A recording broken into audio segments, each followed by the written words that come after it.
Hey, YouTube people, once again, we're going to continue our 30-day challenge, now day 2, and we're going to be reading from the book of Ruth. So this is found in the Old Testament. I'll give you a chance to open up your Bibles, your cell phones, your computer screens to the NIRV version of the Bible, the book of Ruth, chapter 1. I'll give you a second. All right, hope you're there. All right, Ruth chapter 1. There was a time when Israel didn't have a king to rule over them, but they had leaders to help them. This is a story about some things that happened during that time. There wasn't enough food in the land of Judah, so a man went to live for a while in the country of Moab. He was from Bethlehem in Judah. His wife and 2 sons went with him. The man's name was Elimelech. His wife was named Naomi. The names of his 2 sons was Mahlon and Chilion. They were Ephraimites, whose home had been in Bethlehem in Judah. They went to Moab to live there. So the reason they went to live to Moab, even though they were from Bethlehem, was because there was a food shortage. Naomi's husband Elimelech died, so she was left with her 2 sons. They married women from Moab. One was named Ophrah, the other's name was Ruth. I'm trying my best with these names.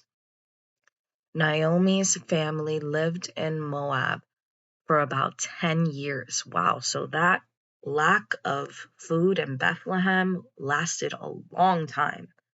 Then Mahlon and Chilion also died, so Naomi was left without her 2 sons and her husband. Naomi and Ruth returned to Bethlehem. Verse 6. While Naomi was in Moab, she heard that the Lord had helped his people.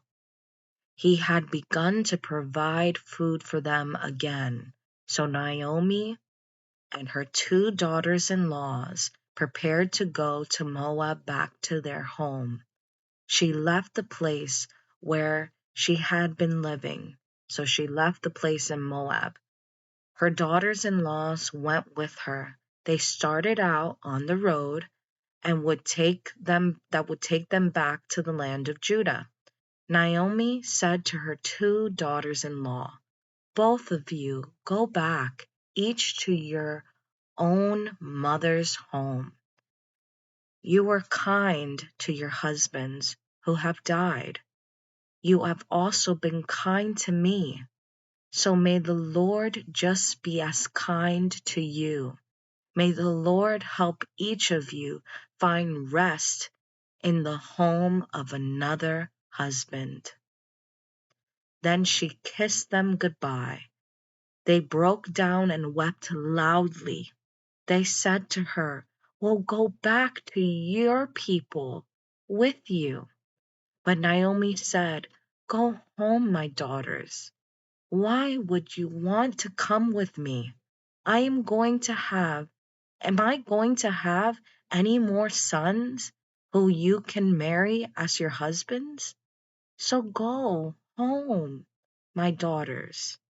I'm too old to have another husband. Suppose I thought there was still some hope for me. Suppose I marry a man tonight and later have sons by him. Would you wait until he grew up? Would you stay single until he could marry him? No, my daughters, my life is more bitter than yours. The Lord's power has turned against me." Because remember, the huge woman's value at that time was by having children, and she just lost the 2 children that she had. When they heard that, they broke down and wept again. Then Ophrah kissed her mother-in-law goodbye, but Ruth held on to her.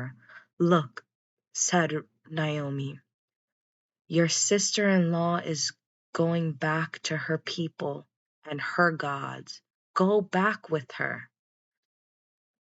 But Ruth replied, "Don't try to make me leave you and go back. Where you go, I'll go. Where you stay, I'll stay. Your people will be my people. Your God will be my God. Where you die, I'll die. There my body will be buried. I won't let even death separate you and me. I do, my Lord If I do, may the Lord punish me greatly." Naomi realized that Ruth had made up her mind to go with her, so she stopped trying to make her go back. The two women continued on their way.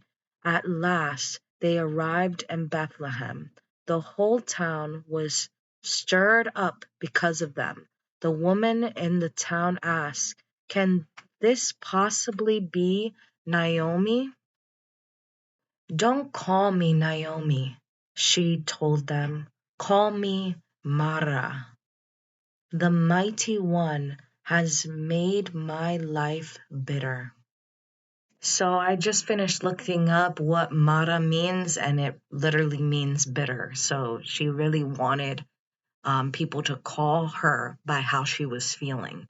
I mean, think about it. The woman lost her husband and her two sons and one of her daughter-in-laws who decided to go back home, and now she's coming back to her homeland with nada,